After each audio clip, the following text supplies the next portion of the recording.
面都这么咸，我都不知道汤有多咸。可能是咱放的辣椒没放好。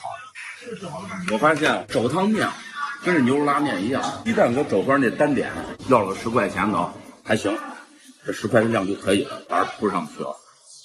这得这么吃，这才美嘛。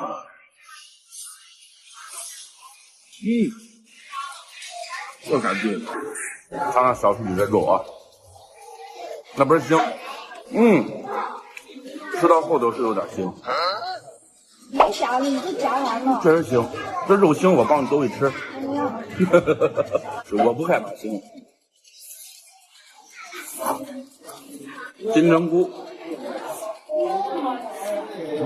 是芥末味儿的，哇，好呛，上头。它这个汤底就是那种咸鲜风格，是真的是有点咸，可能是我这辣子多，这辣子稍微放一点点，要不会破坏它这个本味儿。很多济南人